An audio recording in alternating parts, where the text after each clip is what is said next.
Yo, what's up guys, welcome back. Next match, Cross-Banlist Cup. So, 2 matches remaining here in top 16 playoffs and then, losers bracket on the left. So right side, let's see, the next one. So the last one here of the bottom bracket, I guess. We have 2 decks, there's only like, 1 year difference between both of them. So we have Synchro deck. Well, first of all, we have Nekroz Djinn lock, by the way. I don't think Nekroz needs an introduction. Like, I remember, what was it, 10 years ago, the best deck, tier 0-ish. It was either Nekroz or bust. And, the mirror matches featuring stuff like DD Warrior Lady to get your opponent, at least to get rid of your opponent's Djinn monster, But on the other hand, we have Omega Spam, Synchro Spam featuring Hyper Librarian. You're able to use Norden, abuse Norden multiple times at the same, in the same turn, because of stuff like Vacay. And of course, Synchro Fusionist. So which deck has the advantage? Before this matchup, I would have said probably maybe Nekroz. Going first is important. Sure, there's stuff like Mexi, but I mean, if you're using Mexi against this deck, against the Synchro deck, I guess we'll just deck out, I guess. Because this deck is basically full engine, full gas. Synchro goes first. And no Mexi, no hand traps. I mean, Nekroz back then wasn't really running that many hand traps to begin with.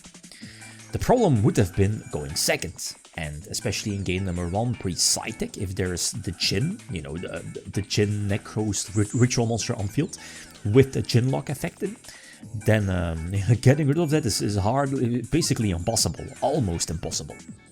So, the goal of this deck, if you have never seen Synchro Spam, at least this particular, is you're not really able to search Synchro Fusionist, to search Fusionist. Basically abuse it to search either Instant Fusion or Brilliant Fusion or the, the Premature Burial for Fusion monsters. Also a Fusion card, which is searchable. Here it's the second card from the left. And then basically empty your opponent's hand. You could, if you play it right, like for example here with Vacay, you can bounce back your own Trishula, for example, and even maybe be a bit more gimmicky of not using one Omega, as in banish a card from your opponent's hand, but using an Omega on field for a Synchro summon, because of level Eater, right? And then use Omega's graveyard effect to Pot of Everest something back.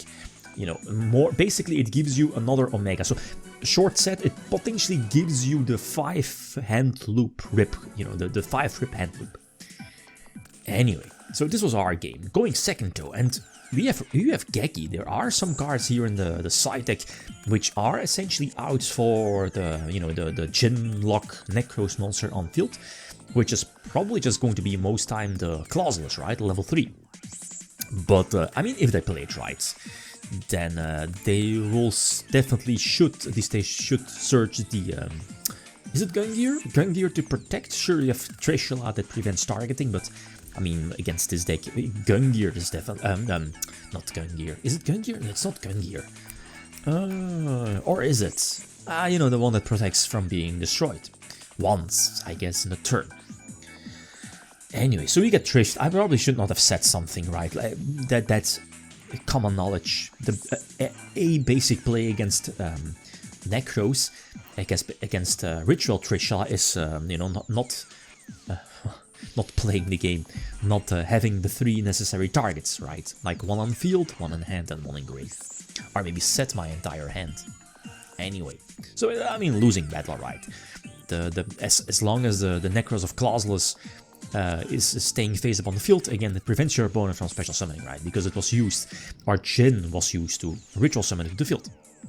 Okay, and this is what I was talking about, is that, okay, you're using Mexi on this, but if I remember correctly, is that Nekroz doesn't really main deck other hand traps. It's like, sure, you will be getting draws, but there's nothing really to draw into, right? Like no failures or nip, right, to stop you from playing. So essentially, if we play it right, we can just deck out them, right? Like abusing Omega, maybe Synchro summon 1 Omega, etc., right? Keep the Synchro flow going. We go for an early Baxia though. Maybe I should have played it out a little bit differently, like going for another Synchro summon first, and then maybe I should have done this like Baxia bouncing back the Librarian or something like that, to get like a big soul charge and then just, you know, keep special summoning everything back again. So we do have Geki. Okay, there's like, how many hand traps? Like, I think only one Ghost Ogre for teleport. Like this deck, right? So, you know, we'll just keep special summoning to the field. We use, oh my god, though, ripping one random card from their hand. But the thing is that, how many cards? I think 43 or 44 in their deck. But for this particular deck, it's not that hard to deck out. Again, you can just abuse your level eater every time, as long as you have the levels right. So we still have teleport, we still have soul charge, so that's so much this. And eventually scoop phase has been entered. Okay, so game number 4, let's see. Now we don't have Geki, but I mean they should prepare, you know, searching the one that protects from being destroyed. If they can go for Djinn lock, that is. Like, if it wasn't for Djinn lock, like, leaving Unicorn on field is also a problem. But less of a problem than Djinn lock, that is. So we again get Djinn locked, and then even though this is not fun to watch, it is what it is, right? No special summon, so we set something, I guess, as a chopping block. But both Brilliant Fusions are dead, Level Eater is dead. The high level one is dead, basically. Teleport is dead, so we can't special summon. They can go for Val, basically just extra fueling power, and, you know, if this is not game during main phase 2, you can pop your own Laval Malche. It's useless because of Unicorn. So, we're entering scoop phase. Like, imagine Nekroz going first in game number 1. I don't feel or think we are winning this.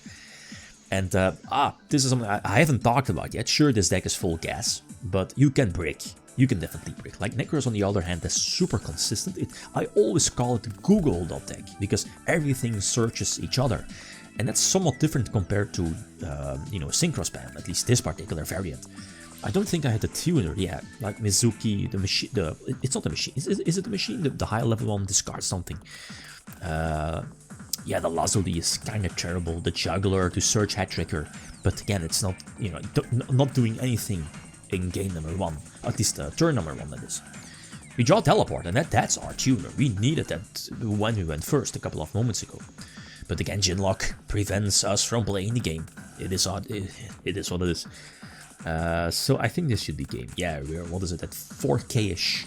So this is more than enough. So this is unfortunate, but there wasn't really anything I can do. Like Djinn lock is just far too easy to get on field in case of Nekroz. So I think we have a well-deserved winner with Nekroz moving on and taking on BA later. So one match remaining.